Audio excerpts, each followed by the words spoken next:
Anaya sat in her candlelit apartment, the city noise muffled by thick curtains, as her fingers trembled over the seal of an envelope that bore no name, only a strange symbol, an inked circle made of what looked like grass blades. She broke the wax and unfolded the parchment, her breath catching as the words shimmered in candlelight. You are invited to the sanctuary of shedding, where what is lost reveals what is real. Beneath it, a one-way train ticket, silent in implication. The next morning, Anaya boarded a quiet train that seemed to glide through mist and meaning itself, and across from her sat a woman whose eyes knew something, Kira, with wild curls and an aura of peace forged through pain. First time? Kira asked, her voice as steady as stone warmed by sun. You too? Anaya whispered. Second, Kira replied, her lips curved in a quiet smile. I came back different. The rest of the journey passed in silences that felt intimate, not empty. When the train arrived at a stone-carved gate surrounded by valleys of blossoms, Anaya felt the world behind her dissolve into irrelevance. Women with shaven heads and serene eyes moved like whispers in white robes, barefoot on sacred earth. One of them approached, Rhea, tall, bald, wrapped in saffron silk, her beauty so still it stirred chaos inside. Rhea looked into Anaya's soul, brushed a thumb across her cheek, and said softly, "Will you allow yourself to be seen?" Anaya couldn't speak, she only nodded. That night, under a sky speckled with stars and the smell of jasmine in the steam, Kira sat nude in the sanctuary bathhouse, her scalp still crowned in curls. Anaya entered, wrapped in a thin robe, sitting beside her with nervous energy cloaked in curiosity. You were right, she whispered, I feel something inside me loosening already. Kira opened one eye and smirked. Tomorrow is the blade, that's when it all comes off. Anaya hesitated, voice low. Would you let me do it? Shave you? Kira's eyes softened as the steam curled between them. Only if you let me do the same. Their hands didn't touch, but the air around them thickened with something sacred, something waiting to be stripped bare with the strands of the past. The morning mist clung to the trees like a shawl of silence as Anaya awoke in her chamber, the scent of sandalwood lingering on her skin from the night before, her dreams woven with Rhea's voice and Kira's gaze. Outside, the sacred grounds of the sanctuary of shedding stirred slowly, bald-headed women moving gracefully through gardens, their serenity a soft hum in the air. Anaya walked barefoot along a stone path, robe flowing, heart racing, until she reached the tonsure pavilion, where the ritual of release unfolded each dawn. Kira stood there already, hair cascading down her back like defiance waiting to surrender, her hands folded calmly across her chest.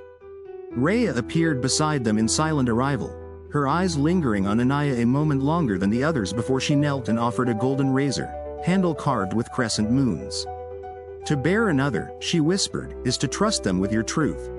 Kira sat cross-legged on a low stone seat, and Anaya, hands shaking but eyes steady, moved behind her. The moment the blade kissed Kira's scalp, a hush settled around them as if even the birds respected the shedding. Curl by curl, Anaya shaved away not just hair but the ache that had lived in Kira's shoulders, the fear buried beneath her silence. Each falling lock was met with a breath, a memory, a soft exhale, until Kira's head gleamed with sacred simplicity, and when Anaya stepped in front of her, unsure, vulnerable, Kira rose and kissed her forehead. Your turn, she said gently.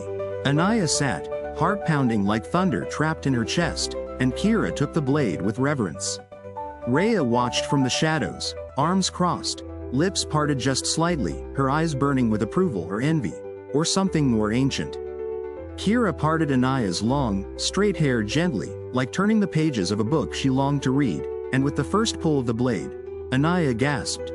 Not in fear, but in awe at the sensation of being seen, truly, intimately, without armor.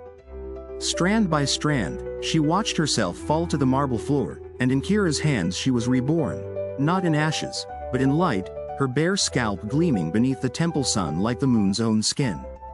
When it was done, the two stood facing one another, bald, breathless, hands reaching forward until their foreheads touched, a silent promise vibrating between them. In the distance, Rhea turned away, disappearing into the inner sanctum, where rituals of deeper shedding awaited, her own heart stirred by something she thought she had already surrendered. In the distance, Rhea turned away, disappearing into the inner sanctum, where rituals of deeper shedding awaited, her own heart stirred by something she thought she had already surrendered. The pavilion floor still bore scattered strands of Anaya and Kira's hair, though the wind had begun to carry them gently across the temple gardens like prayers no longer needed, while the two women newly bald, newly bare walked side by side through the dew-drenched grass in silence that felt fuller than speech. Anaya's scalp tingled under the morning sun, each breeze a kiss, each touch of air a reminder that she had nothing left to hide, and Kira's hand brushed hers occasionally as they walked, not quite holding, but pulsing with possibility. The other women of the sanctuary nodded in passing, their own shaven heads shining like small moons, each smile a reflection of understanding, of the bond that forms only between those who have laid themselves bare by choice. Later that day, in a quiet room lined with mirrors turned toward the walls, Anaya sat cross-legged across from Kira, their knees almost touching, a basin of warm water between them and a soft cloth in Kira's hand. Without a word, Kira dipped the cloth and began wiping Anaya's scalp slowly, reverently, her fingertips trailing behind like whispers, and Anaya closed her eyes, not from shyness, but from the intimacy of it.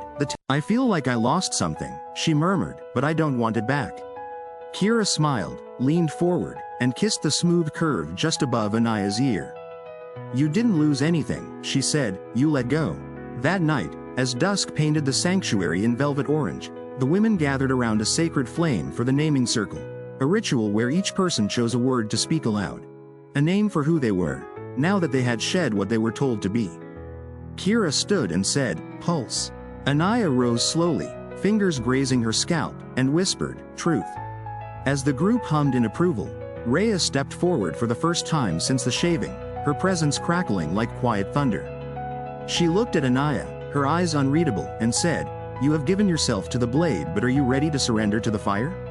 Confused but captivated, Anaya watched as Rhea extended a hand, not in greeting, but in challenge, or invitation, or both. Kira's gaze flickered to Anaya's, searching for certainty, but Anaya only stared at Rhea's outstretched hand, the flames flickering between them, wondering what else she might become now that she had nothing left to cover. As the night deepened and stars shimmered over the sanctuary like silent witnesses, Anaya stood frozen between two paths, the warmth of Kira's gaze behind her, steady and knowing, and the pull of Rhea's outstretched hand before her, mysterious and commanding. Something ancient stirred inside her, a fire lit not just by passion but by purpose, and slowly, almost against her will, she stepped forward and took Rhea's hand. Without a word, Rhea led her through the temple gardens into a secluded courtyard where a solitary brazier glowed, flames dancing in ritual rhythm. This is where truth is tempered, Rhea whispered, circling Anaya like a priestess, her bare feet tracing runes in the dirt. You have shed your outer self, but the deepest surrender is yet to come. Anaya's breath hitched, heart drumming in her throat, as Rhea began to trace patterns on her scalp with ash and oil, her fingers precise, almost possessive, drawing symbols that burned into memory. Do you trust me? Rhea asked, her voice low and raw. I don't know, Anaya confessed, eyes fluttering shut, but I want to. Rhea leaned in, her lips grazing Anaya's temple, and whispered, Good. Wanting is the spark. The air between them thickened with something volatile, desire, reverence, fear, as Rhea guided her to kneel before the fire. Meanwhile, back in the dormitory, Kira sat alone, watching the empty space on Anaya's cot with a heaviness in her chest she couldn't name. Her fingers unconsciously stroked her shaven scalp, tracing the memory of Anaya's touch. She knew this sanctuary was built for transformation, but she hadn't expected her heart to be peeled open in the process. In the courtyard, Anaya was now topless, her robe folded neatly beside the altar, her skin painted in circles of kohl and sandal paste, her body trembling not from cold, but from the searing intimacy of being watched by Rhea's eyes, which stripped her even more than the blade had. Rhea began a chant, low and ancient, as she placed a hot stone in Anaya's open palms. Burn, she whispered, but don't turn away. The heat forced Anaya's breath into staccato bursts, yet she did not release the stone. She held it, she endured, she shed.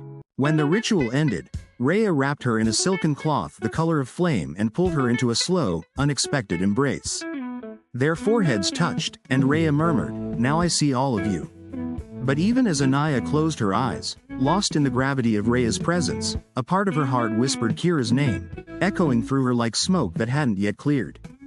The morning after the fire ritual dawned quiet and gray, as if the sky itself hesitated to speak after the night's intensity. And Anaya awoke wrapped in the saffron silk Rhea had placed around her, the scent of ash and sandalwood still clinging to her skin, her scalp tender beneath the drying traces of sacred symbols. Her body felt lighter, purged, but her heart throbbed with confusion, caught between the flame Rhea had lit and the pulse that still beat quietly in Kira's absence.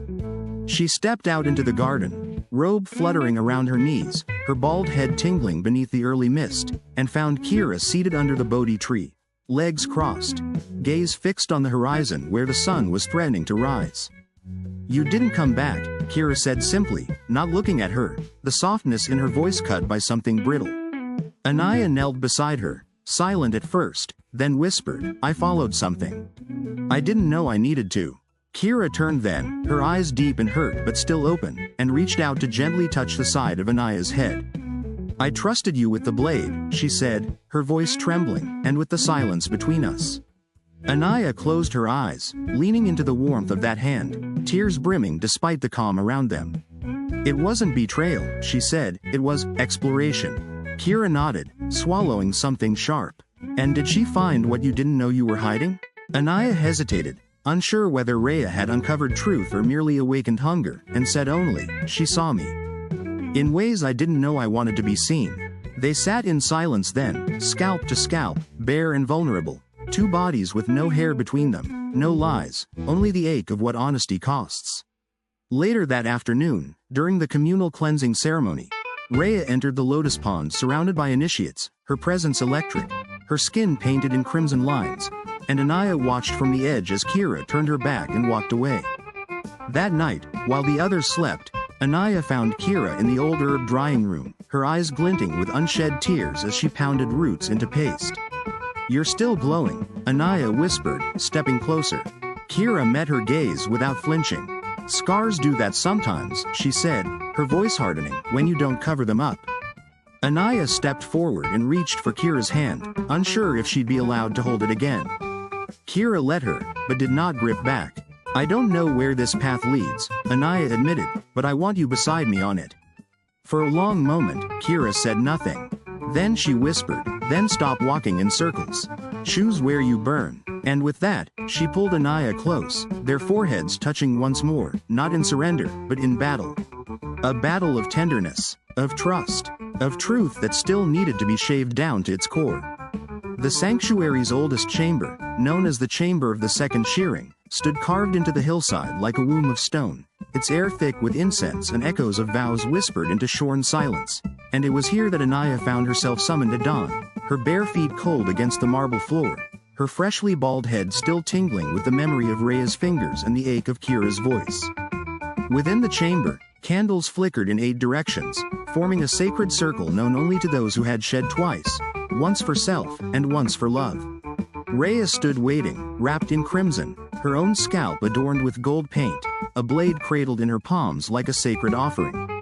"This place is not for indecision," she said, her voice deeper now, heavy with sacred finality. "It is where women offer their hearts beneath the blade, not to lose them, but to reveal them." Anaya swallowed hard, her chest pounding. She knew the second shearing was not about hair there was none left to take but about willingness, about trust, about choosing whose hands you would place your bare head in, whose presence you would allow to witness you undone again, not by razors, but by vulnerability. As she stepped into the circle, the air shifted, and the door creaked behind her. Kira entered, slow, barefoot, her white robe damp with morning mist, her eyes tired but burning. Rhea glanced once over her shoulder and said nothing, only nodded, acknowledging the sacred tension coiled between them.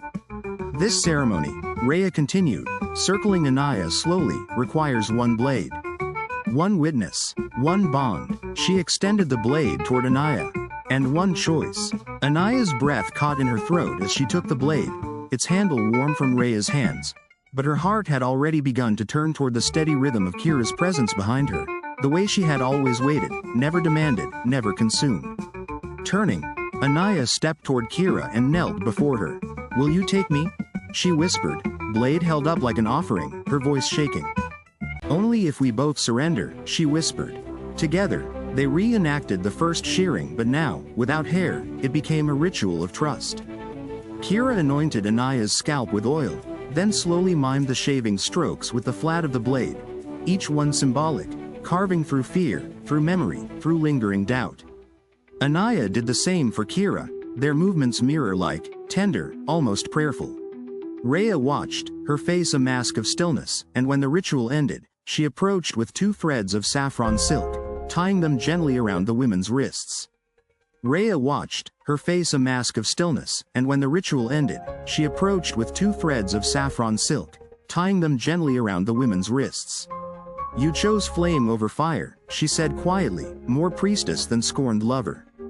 "And flame," she added, touching Kira's cheek, "does not consume, it illuminates." As Rhea turned and disappeared into the shadows, Anaya and Kira sat in the circle of candles, foreheads pressed together, not speaking, for nothing more needed to be said. In that chamber of second shearing, what began as surrender had become commitment, and beneath the echo of unseen blades, love had chosen to stay. The days that followed passed not in silence, but in a soft harmony only known to those who had stripped away their final masks, and though Kira and Anaya now moved together through the sanctuary like a single breath stretched across 2 bodies, the closeness brought with it not only sweetness but shadow. Moments of hesitation, of buried fears flickering like candle flames between their shared glances and touches. Their shaven heads no longer marked transformation alone. They marked memory, and memory has its own rhythm, its own ache.